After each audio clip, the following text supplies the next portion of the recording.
it's a bit blowy and a bit windy tonight, so I hope you've all got your cardies on. Sorry about that, I couldn't resist it. But Oh dear. cardies aside, now if my memory serves me properly, it was in 1998, maybe even before, when the original Pleasurama building burnt down. Maybe or maybe not with the involvement of the late Mr. Godden.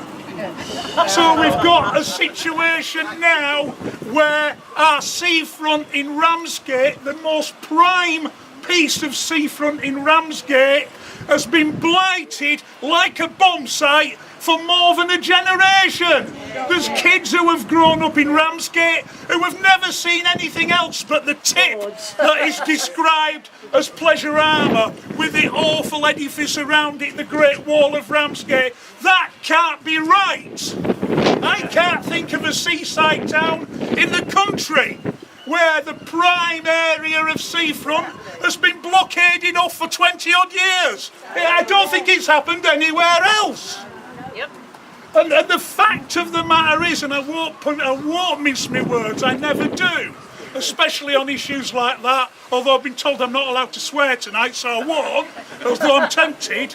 But the fact of the matter is that Thanet District Council, under the leadership of the Labour Party, the Conservative Party, and now UKIP, have stood back and let the pockets be picked.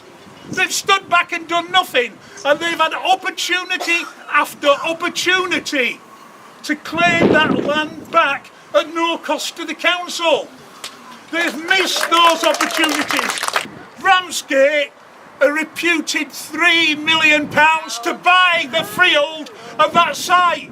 I was under the impression the council had said no more SFP.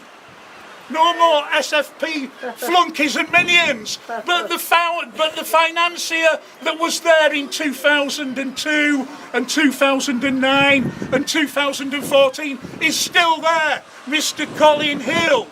And the freehold wasn't to be available. And the freehold was never going to be sold, correct? The freehold was always going to be sold once the flats and the hotel had been built. Are you saying that the freehold has now been... The freehold went last week. It's gone. The freehold, and listen to this. And listen to this, and this is where the worries are.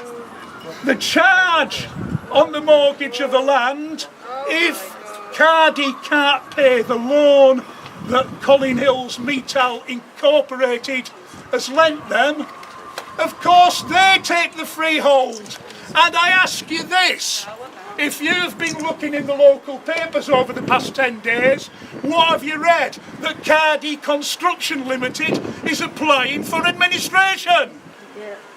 And Cardi Ramsgate is a separate company, yes, but it has no money.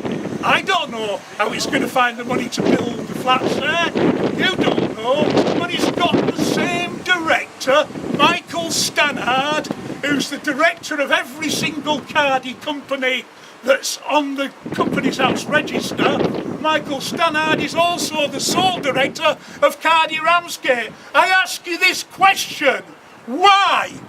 In the same week that Cardi Construction was going belly up and going to the administrators, which Michael Stannard, as a managing director of Cardi Construction, clearly knew about, why was he pouncing money from a Panamanian offshore company run by the financier from SFP Ventures? In my opinion, something stinks. And I would bet that money on the fact that very shortly the freehold of the land that's called Pleasurama will soon be under the direct control of an offshore Panamanian company which nobody can control and nobody knows anything about. Remember the Panama Papers at the beginning of the year? It's the most dodgy place in the entire universe. Even the unknown universe, where you can launder your money. I think every alien in the galaxy who wants to hide their money is doing so in Panama. Ian, what foot do we have to stand on now that they have the freehold? Right, well, the only thing I think is organising local people, getting people together again like we did in the early days of Force. But the freehold is gone, but it doesn't mean to say that it can't be got back. And I feel that we should be talking to Craig McKinley, we should be lobbying our councillors, we should be getting the national press on board, because if this is found out to be a less than honest thing, the courts may well give us it back. It will. Does it not take a while to register property? It's already, the charge is registered on land registry. If you go on, the charge is already on land registry as well. You can pay £3 and see it. But local people really need to start working to. We do need a lawyer, and the people who should be leading the charge is Thanet Council, because quite clearly the council has been absolutely stuffed. It's got in with big boys who have taken advantage of it, not to mention its own inherent incompetence, but it has been stuffed and it should have seen it coming. So I think Thanet Council should be getting legal advice on precisely what it can and cannot do, and letting local people know. We should be pressurising the council, our local politicians, our MP, to find out what they can do, and we should also be putting as much pressure as we can on central government and the Minister of State for Local Government to start looking at what's going on in Thanet, because as you rightly said, I don't know your name, but you rightly said 5 minutes ago that we should be looking at Thanet as a whole, and you're absolutely right, because you've now got a situation with Dreamland where there is a charge on the leasehold of Dreamland for a company in the Cayman Islands. There's actually a lady on The Thanet Council authorised the sale. the legal officer. It would have been the legal officer, yeah. And the councillors, the cabinet. That's been agreed by the council. The cabinet. So that's the situation. I just want to bring things to a conclusion. I have spoken far too long. It is a complex issue. I am going to be posting on my website about all of this in a lot more detail, but it will take a while to unroll what's been going on. But I mean, really, I think it's beholden on the council to use all its powers and what spare resources it might have to try to get back that piece of land, and if that land is brought back, that there should be a full public consultation about what local people who live in Ramsgate want built there, if anything at all. And the only way we can do that is by working together and bringing in the community. And John said earlier on that there are going to be other more official meetings where action plans can be discussed, where press policy can be discussed, where getting other people involved can be discussed. And the people of Ramsgate, if they've done one thing, they stand up for what they believe in time after time when the chips are down. It happened 2 years ago with the setting up of Friends of Ramsgate Seafront.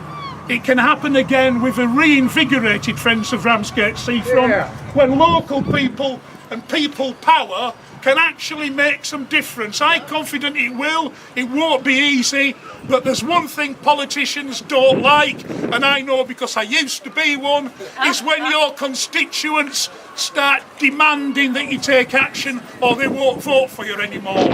So let's have some proper democracy and let's really put pressure on those who can make those decisions. Thank you very much, and sorry I went on so long. The original drawings that you had done Oh, yeah. of, you remember, with the outside stage area Yep. and Yeah, the that's got Nicholas them. Cooper's. Nicholas has done that, and he sent me one. I definitely will. They're on Do you want to say anything, Toby? You speak. You want to say anything, Toby? If I start saying a bit, I'll be here for hours, but I completely agree I mean, that space, I've been in Ramsgate all my life. That was always an outdoor space and a place for everyone to use. And it should be a place for everyone to use. Whether you like the sea and the sand, but you just want to be next door to it, you should have... Ramsgate, look at Whitstable, they got their own outside stage area, they got little shops for small independent traders, and that's what we should have in Ramsgate, and that's what me and Ian spoke about this about 3 years ago, and that's what we want and that's what we would like. And it's only down to people like Ian, even though he's not a councillor anymore, and it's a real big shame he's not the councillor anymore, because he was the only one that caused a big shit up in the council in the first place. And if it wasn't for him, really, a lot of people wouldn't be understood and heard, because Ian is a big fight for Ramsgate, and I back him every day of the week. I think it's also important.